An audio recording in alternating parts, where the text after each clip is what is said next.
En esta parte vamos a analizar describir un poco. Habíamos visto que en la primera parte de la tesis de Rosa, este es un capítulo también de la tesis de Rosa arriba, habíamos visto que las plantas podían constituir un componente importante en la dieta de los renacuajos. Entonces nos propusimos analizar un poco las interacciones planta-animal, que en este caso es entre larvas de anuros, que son herbívoros, y los macrófitos, los macrófitos más comunes en las lagunas de Doñana, ¿no?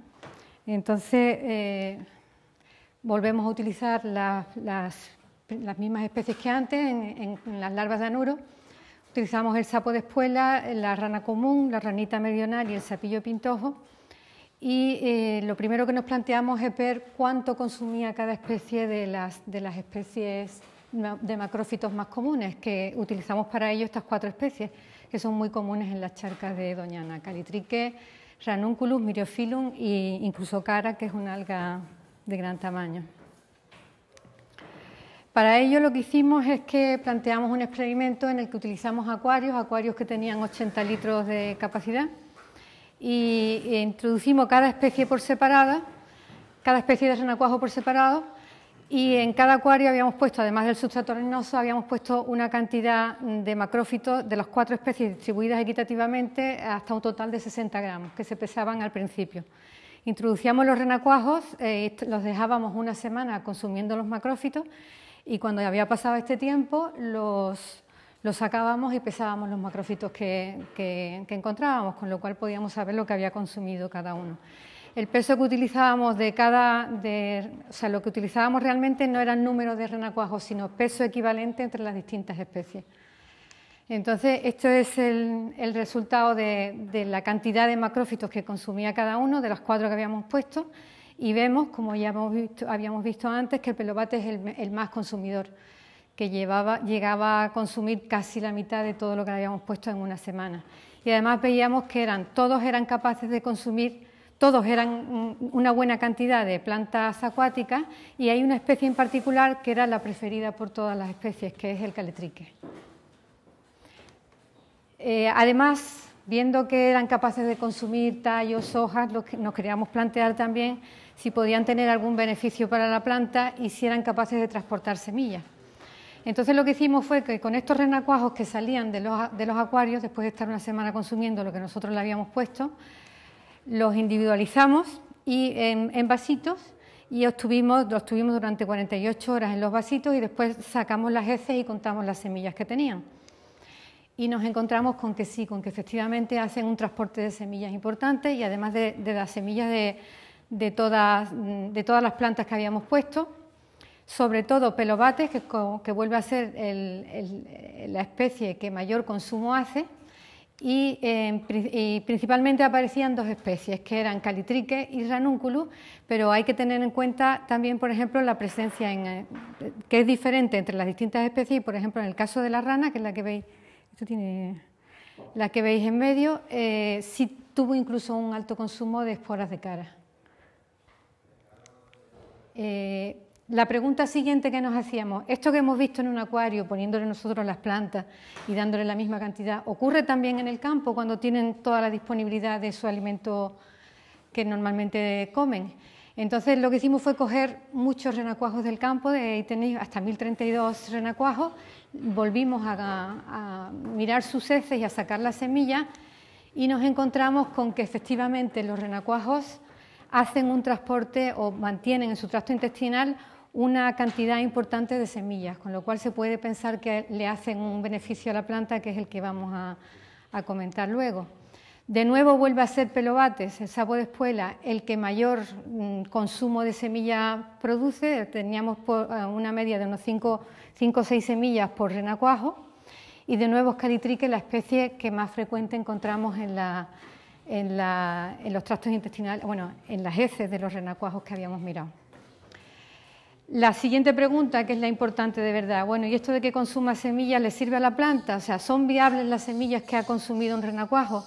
Entonces lo que hicimos fue que con las semillas que habían excretado los renacuajos hicimos tasas de germinación, estimamos sus tasas de germinación, las inundamos y las tuvimos en unas condiciones óptimas para la germinación, que fueron tuvimos las semillas en cámaras climáticas a 20 grados centígrados y lo que salió es un poco sorprendente porque sí, efectivamente las semillas germinan.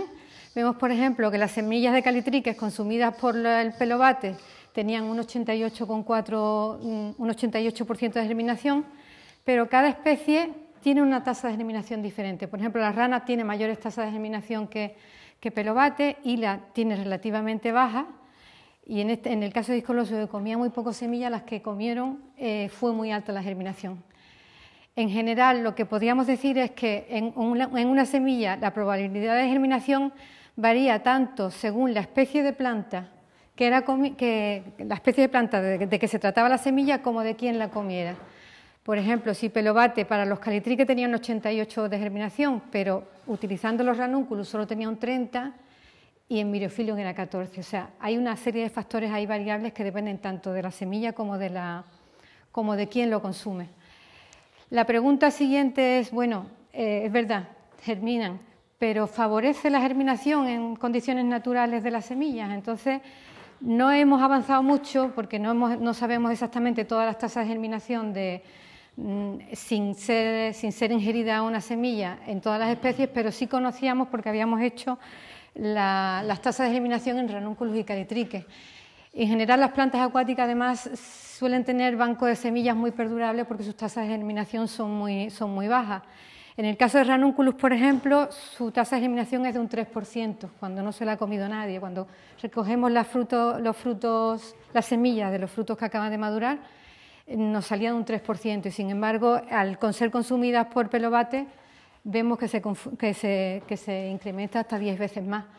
En el caso de calitrique, que tiene una germinación mucho más alta, de un 47% en condiciones normales, sin que se lo coma nadie, vemos que dobla completamente la tasa de germinación. Es decir, los renacuajos están rompiendo la dormancia de la semilla y acelerando su germinación. Esto de alguna manera además se beneficia a ellos mismos o a la siguiente generación de renacuajos porque están ofreciendo una mayor disponibilidad de alimento en las lagunas en las que después al año siguiente vamos a encontrar a la siguiente generación de renacuajos. Con la desecación también incrementa la tasa de germinación. Son semillas que han pasado como en el ciclo siguiente, o sea, que han pasado un periodo seco. En ambos casos, en ambos casos son al año siguiente. O sea, si cae en el agua, se seca la laguna y en el año siguiente es en el que se hace la germinación. El otro beneficio que podía causar o que se podía pensar que hiciera el consumo de semillas y el transporte de semillas viables es el de la dispersión. Normalmente cuando hablamos de dispersión de plantas podemos pensar en dispersiones de grandes distancias, sin embargo en un renacuajo tiene una movilidad que está restringida muchas veces a lagunas de pequeñas dimensiones, con lo cual no podemos decir que un renacuajo haga una gran dispersión de las semillas. Sin embargo, estamos hablando de lagunas temporales que son muy variables, que pueden variar mucho en sus dimensiones de un año al siguiente, de ser una laguna inmensa en un año que ha llovido mucho a ser una laguna que se concentra en una pequeña área central en un año seco. Y además hay que tener en cuenta que en las plantas acuáticas se suele producir una zonación de la vegetación que está relacionada con la profundidad en la que se encuentran. Ahí tenéis un ejemplo de la laguna dulce con una zona en los bordes toda llena de ranúnculos, mientras que en el centro son escasas las plantas acuáticas. Lo que sí podemos pensar que el hecho de que un renacuajo disperse las semillas por todo el interior de la planta puede estar beneficiando a la abundancia de plantas que tenga en un ciclo posterior en el que la charca, al ser un año seco, por ejemplo, se circunscriba a un área en la que el año pasado no coincidiera con el desarrollo de los macrófitos. Con lo cual parece que puede, incluso dentro de una charca de dimensiones más o menos limitadas, puede tener una importancia que puede repercutir además sobre generaciones siguientes. Pero además hay que pensar también que los renacuajos son presas de muchos vertebrados, por ejemplo, y que unos vertebrados que se mueven por tierra sí pueden acabar haciendo una dispersión secundaria a más largas distancias, con lo que no podemos eliminar también la importancia de su consumo y que como presa puedan ser dispersadas las plantas a otras lagunas, por ejemplo, ¿no? Otro experimento que hemos realizado en los últimos años, que yo creo que tiene, para mí por lo menos sí ha tenido una significación importante, porque yo, que llevo toda la vida viendo gambusias en esta área, jamás le he dado mucha importancia. Me parecía que no tenía un efecto, quitando el de la depredación de huevos, me parecía que su efecto no me parecía importante. Aquí nos propusimos mirar el efecto de las gambusias sobre los anfibios, que por cierto es un efecto que hasta ahora, por lo menos en este continente, se ha mirado escasamente, ¿no? Para ello elegimos un anfibio con el que coexiste de vez en cuando, aunque a mí me parecía que entonces que no era muy frecuente, al mirarlo hemos visto que coexiste con cierta frecuencia con las gambusias, que son los tritones. El tritón pygmaeus, que en Doñana es muy característico y además muy abundante. Miramos entonces la frecuencia con la que nos encontrábamos en el campo. Los tritones principalmente crían en lagunas temporales, pero al mirar los muestreos que teníamos de anfibios realizados en todas las lagunas que habíamos hecho en esos años, que eran entre el 2011 y el 2013, en todas las lagunas de Doñana, y además al coincidir con años secos hemos mirado bastante más permanentes que temporales, hemos visto que sí, que efectivamente los tritones aparecen en la mayoría de las lagunas temporales. Gambusias es muy escaso que existan en temporales, solamente cuando tienen alguna conexión con las permanentes, ya que al ser un pez necesita que el agua se mantenga en verano, ¿no? Entonces, sin embargo, en las lagunas permanentes resulta que encontramos tritones en un 35% de las lagunas permanentes. Cuando hablamos de lagunas permanentes en Doñana, Doñana es un medio prácticamente temporal, con muy pocas lagunas permanentes, entonces estamos hablando de zacallones, medios que se han modificado para que mantengan el agua en verano, con lo cual se convierten en los refugios de fauna acuática que no es capaz de soportar la desecación, como por ejemplo en este caso las gambusias, los peces. Entonces encontramos gambusias en el 20% de las lagunas y en un 15% de las lagunas permanentes encontramos además que coexistían con los tritones. Luego hay una interacción que se ve en el campo y que resultaba realista mirar a ver cómo era el impacto, ¿no? Los tritones los tritones adultos pasan la mayor parte del tiempo fuera del agua y acuden a las lagunas para reproducirse. Entonces, quien realmente coincide con las gambusias son las larvas de tritón, que además tienen un tamaño parecido y además coinciden bastante en la dieta, ya que sobre todo consumen crustáceos planctónicos. Entonces, para analizar el efecto volvimos a utilizar los tanques que habíamos mostrado antes con los mesocosmos de los renacuajos, y en este caso pusimos el sedimento, dejamos que crecieran las plantas y entonces a partir del 27 de abril introducimos en los tanques las larvas de tritón y las gambusias. En la siguiente diapositiva veremos en las cantidades que las metíamos.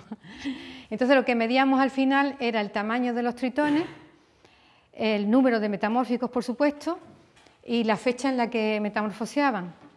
A mitad, pero ya casi al final del experimento, tomamos una muestra de zooplancton para ver cuánto había consumido gambusias y tritones o cuál era el efecto de las gambusias sobre la dieta, sobre la disponibilidad de alimentos. Y cuando acabamos el experimento, que fue el 30 de julio, contamos las larvas que habían quedado de tritón sin metamorfosear dentro de los tanques. Bueno, ese es el aspecto de los tanques. La caja que hay en medio, ahora en la siguiente diapositiva voy a explicar lo que es. En los tratamientos que utilizamos, por una parte, eran los de baja densidad de tritones solos los tritones, que eran 4 tritones en un tanque en el que teníamos 300 litros de agua. Otro que era de alta densidad, en el que habíamos doblado la cantidad de tritones, teníamos 8 tritones por tanque. Los siguientes tratamientos son la interacción entre tritones y gambusias libres. Entonces mantenemos la misma densidad de tritones que en el tratamiento de baja densidad, y en los de baja densidad de gambusias ponemos 4 gambusias y en los de alta densidad 8 gambusias. Y después, para ver si era un efecto de competencia por alimento y sin dejar que las gambusias pudieran interactuar con los tritones, pusimos otro tratamiento en que eran las mismas densidades de gambusia, pero las metíamos en cajas con mallas laterales que dejaran pasar el alimento. O sea, en gambusias enjauladas, que son en las cajas estas que veis, en los laterales, no se ve bien, pero tiene una malla en vez del plástico y eso deja pasar el agua y el alimento y flota. Además, entonces los tritones reciben las pistas de las gambusias, pero no pueden ser ni atacadas ni predadas por ellos. Bueno, uno de los resultados más impactantes es el de la supervivencia. Como vemos, en los tanques en que solo teníamos tritones, que son estos, teníamos una alta supervivencia. Hubo un efecto importante de la densidad y ese efecto se ve sobre todo en que cuando acabamos el experimento, mientras que las flechitas aquí, sí. Mientras que donde había 4 tritones metamorfosearon pues aproximadamente un 80% de las larvas que quedaban, cuando había mayor densidad, esa menor disponibilidad de alimento por tritón hizo que se retrasara mucho el desarrollo, o sea que tardaran mucho más en desarrollarse. Pero lo más significativo fue la importancia sobre la supervivencia que tuvo la presencia de gambusias libres, en las que acabaron prácticamente con los tritones que habíamos metido. No solamente por el hecho de ver que fueron muy pocos los que sobrevivieron, sino que además los metamórficos que cogimos vimos claramente que tenían señales de haber sido atacados por gambusias, salían a lo mejor con alguna mordedura en la cola, en la pata. Y en el caso en el que estaban enjaulados, sin embargo, no detectamos ningún tipo de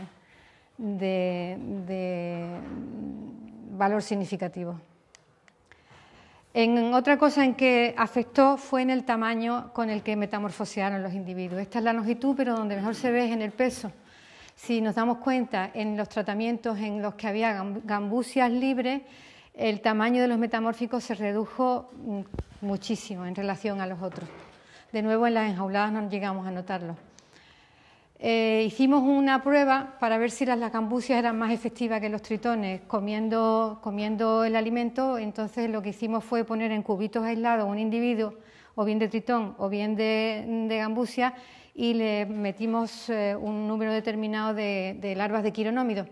Entonces, como veis, las gambusias, esta es la curva de supervivencia de los quironómidos, las gambusias consumían rápidamente los quironómidos, mientras que los tritones consumían menos y mucho más despacio que las gambusias. O sea, las gambusias son muchísimo más efectivas que los tritones consumiendo el alimento.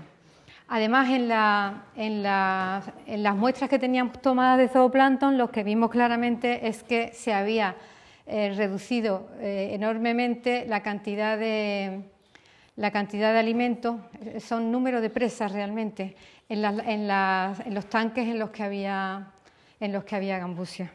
Luego tienen un efecto importante también como depredadores cuando coexisten con las larvas de tritones. Las conclusiones principales de este trabajo era que los zacallones permiten que coexistan peces y tritones, las gambusias son importantes depredadores, de las larvas de tritón, lo que hasta entonces ni siquiera habíamos considerado. Uy, aquí pasa algo raro.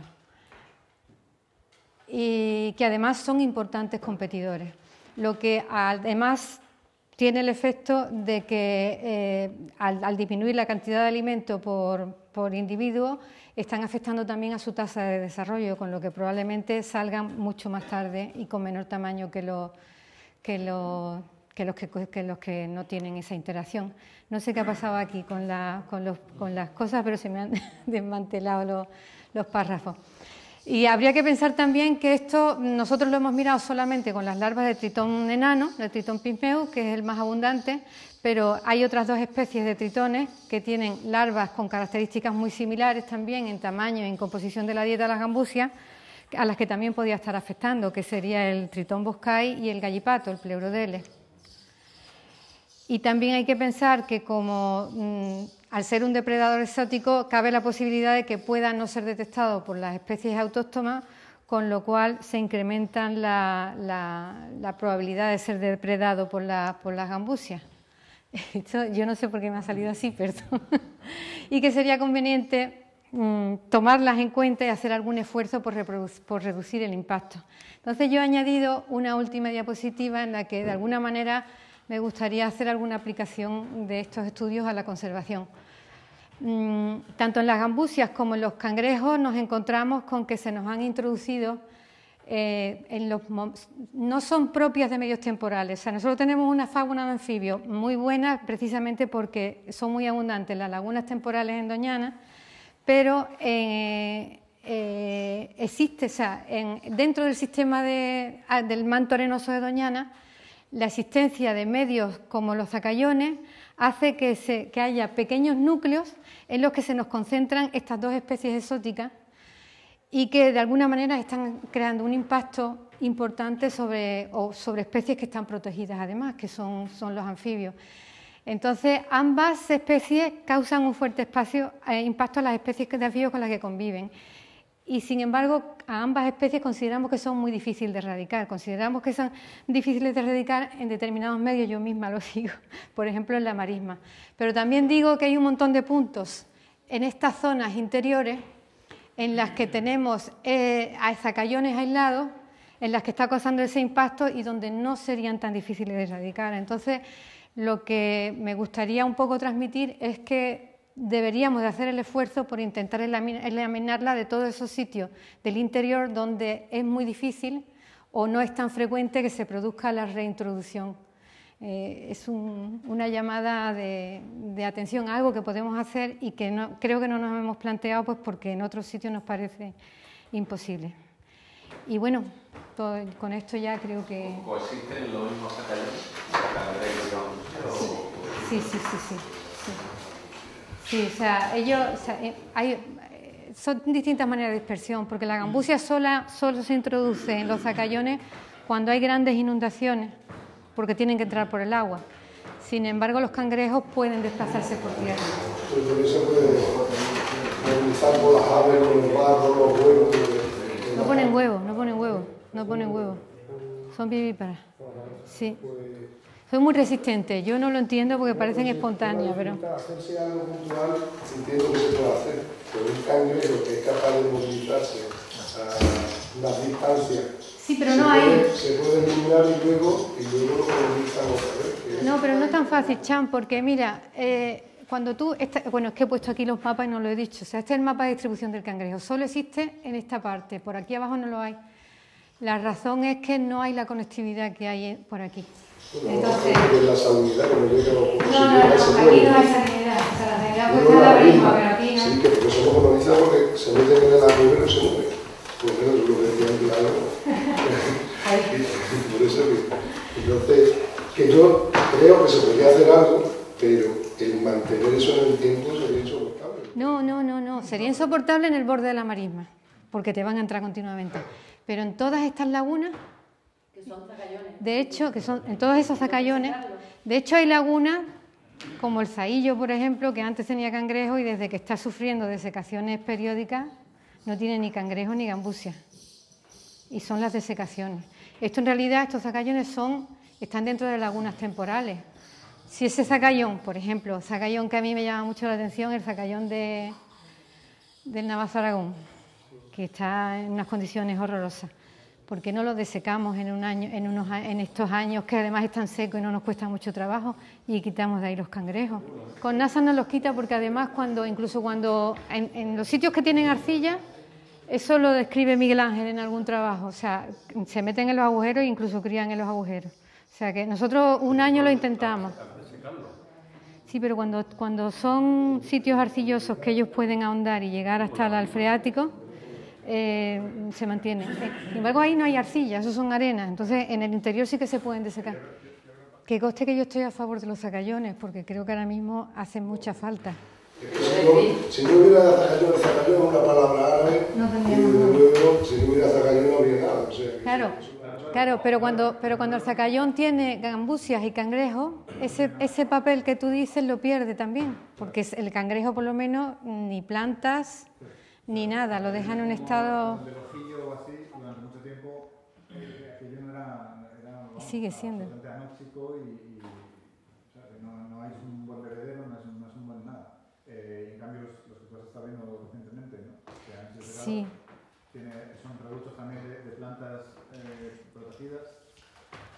Ahí hay nodos de dispersión. Lo que tú dices que reduciéndolo solo habría expansiones cuando hay sobreinundación, pero en realidad si los nodos en que han resistido los cangrejos desaparecieran, ni siquiera con sobreinundación se colonizarían muchos de los puntos que se colonizan. Entonces yo creo que lo importante es identificar los puntos que sirven de... Lo primero a actuar es sobre los puntos que están sirviendo del punto para resistir cuando hay baja precipitación y luego expansión, que son los que están más dentro de las arenas. Yo no creo que la expansión que hay en los años con mucha agua se produzca desde el marismo. No. Vienen de arriba también, ¿eh? Vienen de... Sí. Si además tienes una línea, por aquí te entra perfectamente. Por aquí tiene una vía de entrada. Sí. Pero esa inundación solo se produce en años de muchísima inundación y últimamente hace mucho tiempo que no ocurre. En el caso de la gambusia tengo muy claro con que lo de sé que es poco tiempo puedes eliminarla. En el caso del cangrejo ya habría que pensar cómo es ese zacallón, porque hay zacallones si están en sitios arcillosos que yo creo que habría que eliminar esos zacallones. Pero todos los que están en sitios con menos arcillosos, o sea, tampoco hay tantas arcillas en esa zona, pues probablemente con un verano te puedas resistir. Pero si hay que eliminarlo un año entero, se elimina. O sea que hay muchos zacallones como para que si tiene una población, un reducto de cangrejos importante, lleva mucho tiempo, debamos de pensar que no nos sirve como zacallón, que habría que buscar hacerlo en otro lado. El estudio de Uri está un poco simplificado porque lo que se compara faltan elementos del sistema, porque el Galápagos también se beneficia del zacallón. Sí, de hecho, yo me estoy adelantando porque mi verdadera charla sobre esto es la siguiente que va de Laguna. Entonces el zacallón es muy importante porque hay muchísimas, en particular plantas acuáticas o los Galápagos, que necesitan, si no tuviéramos zacallones no teníamos un montón de especies. O sea, ahora mismo los zacallones son imprescindibles. Pero, y yo digo, en mi trabajo yo digo que ahora mismo tienen un valor muy importante para la conservación, sobre todo de las especies que necesitan más agua. Pero también digo que cuando tienen cangrejos o gambusia, ese valor de conservación lo pierden completamente, porque no dejan ni plantas acuáticas y encima si se comen los huevos de los anfibios y los propios anfibios, es un agujero con agua que no sé siquiera si las vacas son capaces de beber allí, porque está bastante asqueroso. Pero por eso te digo, para mí es importante que haya zacallones y que estén en buenas condiciones, pero también hay que diferenciar cuando lo que están haciendo es un perjuicio. Y por eso digo, si a mí me parece bien que haya zacallón ahí, pero creo que con cangrejos y con gambusia no cumplen su papel y que eso hay que arreglarlo. Entonces, creo que era uno de los momentos en los que podía hablar con vosotros, pediros vuestra opinión, por supuesto, que también los conocéis, y decir lo que yo pienso del mantenimiento de los zacallones, que ya te digo que son muy importantes. Pero esto históricamente lo hacían los pastores, igual que los ojos, se han perdido muchísimo porque se han dejado de mantener, porque eran los implicados, los interesados en que hubiera agua, los que alumbraban cada año. Sí, pero también ellos se ocupaban de que estuvieran en buenas condiciones, y si había que limpiarlos se limpiaban, y no teníamos cangrejos, y no teníamos gambusia. Sí. Por decir la gambusia, ¿no? Que lo de Berkeley está en peligro de extinción. O sea que la gambusia por las especies exóticas de Berkeley. De todas maneras, ten en cuenta que esto es un sistema más que nada temporal, no tenía que haber ningún pez ahí. Vamos, por eso estoy absolutamente seguro. ¿Y dicen que con NASA no se pueden quitar? Por lo menos la mayoría. El año 2012, que fue muy seco, le propusimos, que además se limpiaron los zacallones en la reserva, le propusimos a Seguimiento que intentara sacar los zacallones fue del Ojillo y del Moral, y se sacaron bastantes, pero no.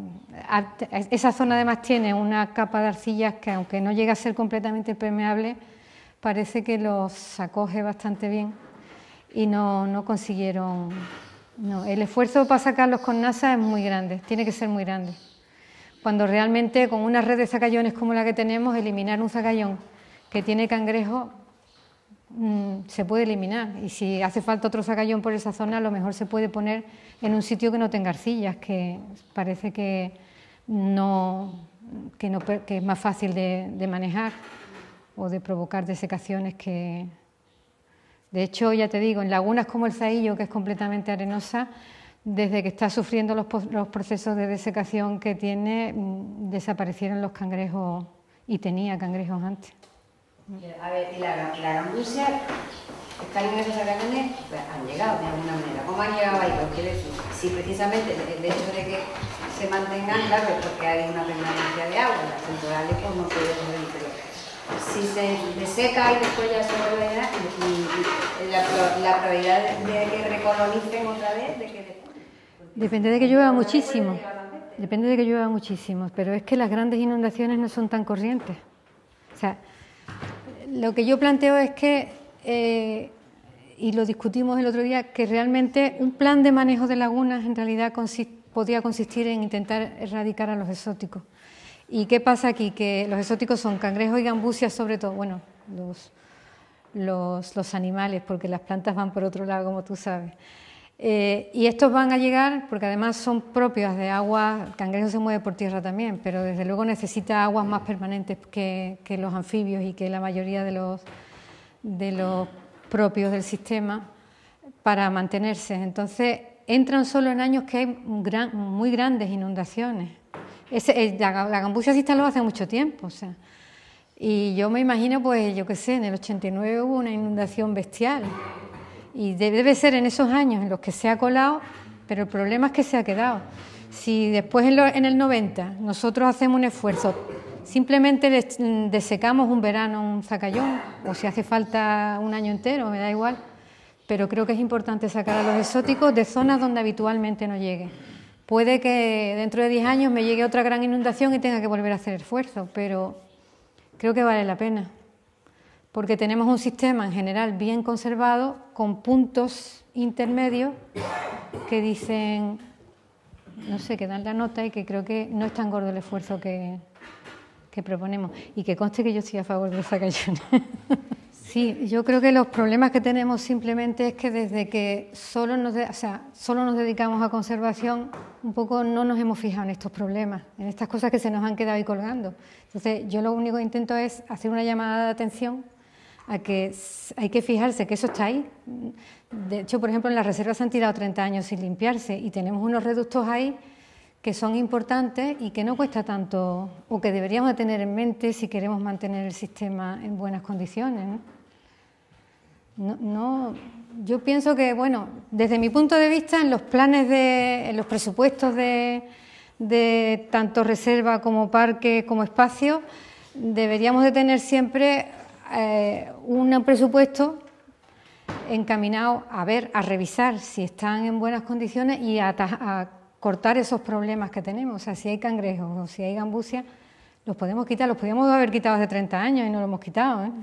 Y entonces han quedado ahí aislados y de vez en cuando hacen su expansión, y desde luego en las lagunas en las que están, yo creo que el valor de conservación que podía tener un zacallón, sobre todo para las plantas acuáticas y para los anfibios, lo han perdido completamente. No sé si como bebederos de ganado o de venado puede tener algún tipo de utilidad, pero como reservorio de biodiversidad, que es de lo que realmente tienen un papel importante cuando no tienen cangrejos y gambusia, cuando están no lo tienen. O sea que... No, pero lo interesante de esta conversación es que estamos hablando de zacallones desde un punto de vista de conservación, porque hasta ahora solamente lo hablábamos como abrevaderos que ya no nos hacían falta. Entonces a mí me gusta, o sea, me parece muy bien que estemos considerando su valor.